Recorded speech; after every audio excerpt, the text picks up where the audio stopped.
hanya oleh anugerah Allah, maka kita bisa melanjutkan petualangan dalam kerajaan Allah di buku Jilid 10.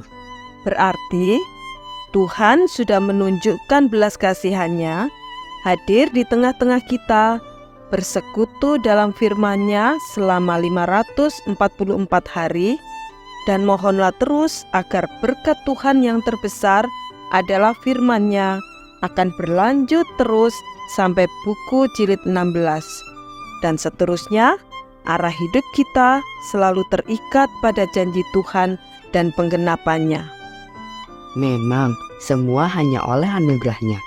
Kalau kita diberi kekayaan, maka itu bukan halangan untuk mempercayai Yesus, bahkan menjadi sarana anugerah.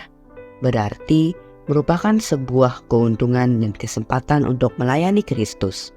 Bersyukur karena Tuhan beranugerah. Ada 7.000 murid-murid yang secara tersembunyi mengikuti Yesus, termasuk Yusuf dari Arimatea yang berkedudukan tinggi, dipakai untuk mengantar jiwa yang sangat mulia itu pergi ke Firdaus. Teman-teman, persiapkan hati dan pikiran untuk dihiburkan oleh firman-Nya ya.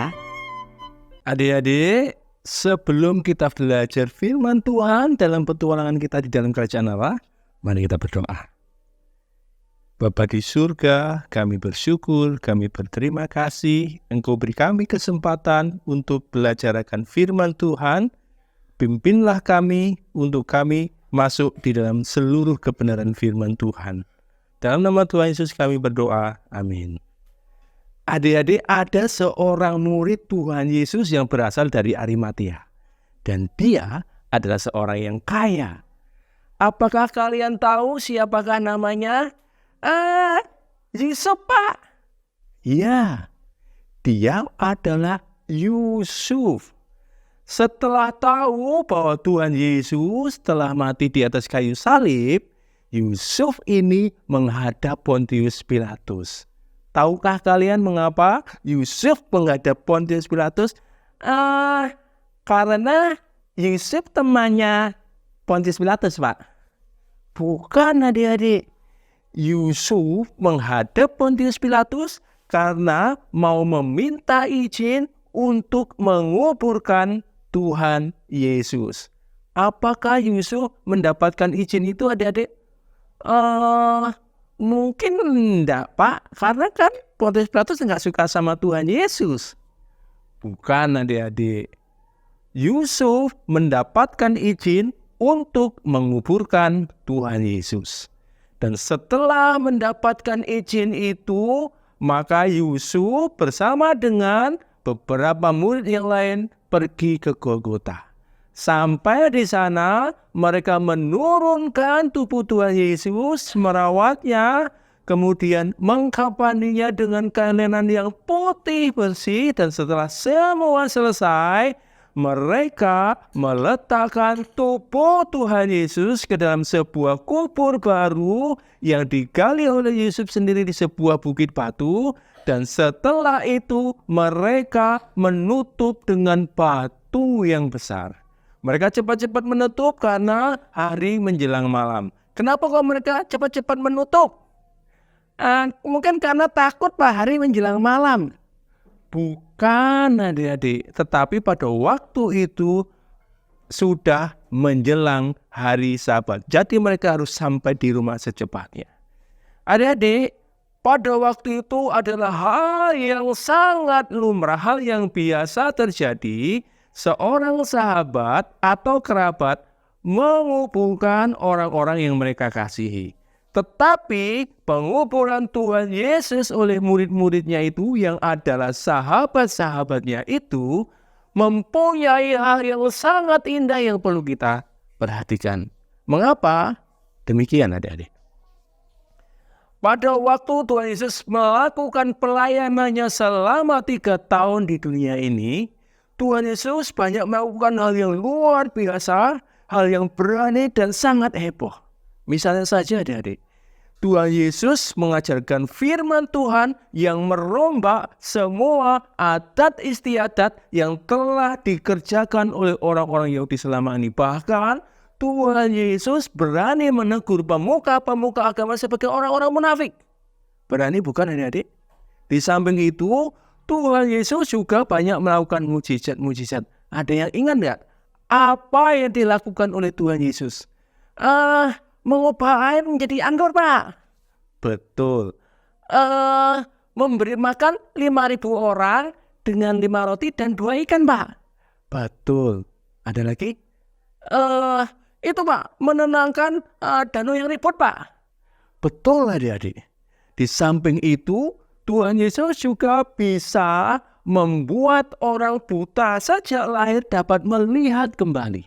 Pada waktu itu diyakini hanya kuasa Allah saja yang dapat menyembuhkan orang buta sejak lahir. Apalagi Tuhan Yesus sanggup untuk membangkitkan orang mati. Tentu itu semua membuat para murid mempunyai pengharapan yang penuh di dalam Tuhan Yesus dan mereka sungguh-sungguh mempercayakan hidup mereka kepada Tuhan Yesus, adik-adik. Tetapi sayangnya adalah akhir hidup Tuhan Yesus adalah kematian yang sangat hina. Mengapa? Karena Tuhan Yesus mati dengan dihukum salib, adik-adik. Tentu pada waktu itu perasaan murid-muridnya sangat-sangat sedih, adik-adik. Mungkin juga ada yang kecewa, mungkin juga ada yang putus asa. Itu perasaan mereka, bahkan mereka diliputi oleh ketakutan. Mengapa? Karena kengerian yang amat sangat ketika Tuhan Yesus ditangkap, diadili, bahkan sampai disalibkan. Terus apa yang murid-murid itu pikirkan? Yang mereka pikirkan, hidup Tuhan Yesus sudah berakhir. Hidup Tuhan Yesus sudah sia-sia. Kenapa? Karena sekarang Tuhan Yesus sudah turun ke dalam dunia orang mati. Artinya apa? Artinya Tuhan Yesus itu sudah turun ke dalam dunia orang-orang yang akan dilupakan.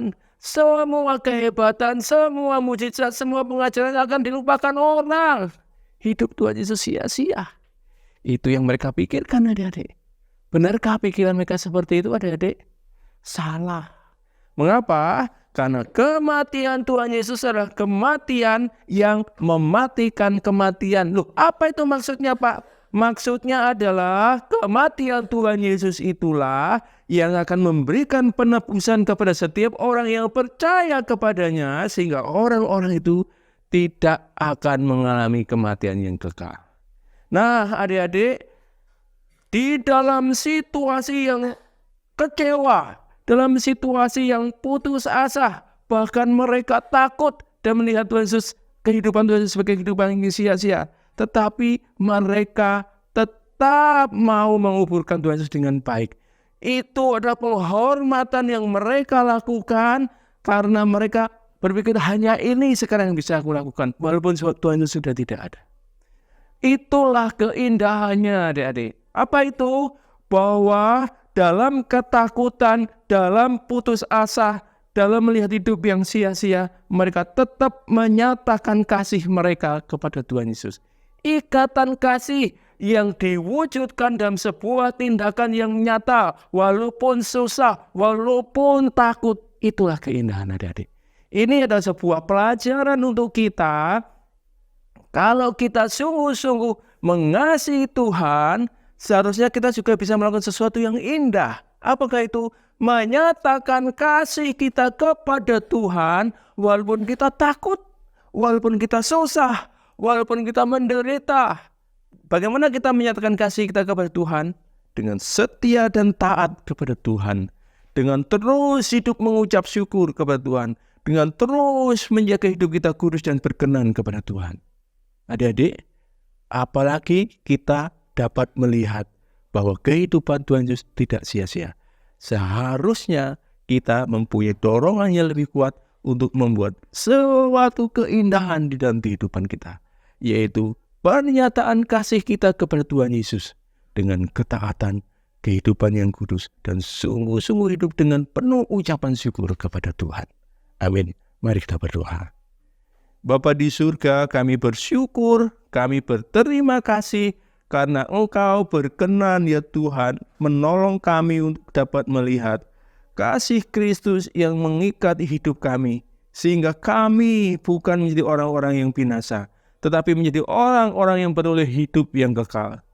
Tuhan, tolonglah kami supaya kami berani Bapa menyatakan kasih kami kepada Tuhan. Walaupun mungkin kami takut, walaupun kami sedih, walaupun mungkin kami menderita. Supaya hidup kami menjadi sebuah persembahan yang indah yang berkenan kepada Tuhan. Tolonglah kami ya Tuhan. Dalam nama Tuhan Yesus kami berdoa. Amin.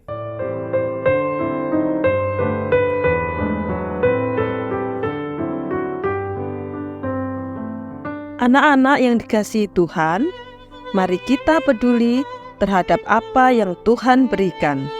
Karena semuanya tidak akan sia-sia kalau dipakai buat kemuliaannya.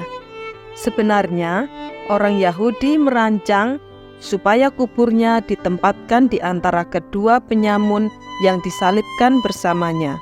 Namun, Allah menetapkan bahwa matinya di antara orang kaya, di dalam bukit batu yang kokoh, sehingga tidak ada alasan bahwa mayat Yesus dicuri.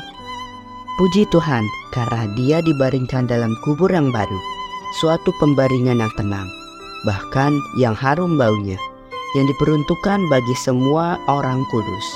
Karena di sanalah kutuk dosa dilenyapkan. Amin. Berarti kematian tidak lagi menakutkan buat umat Allah.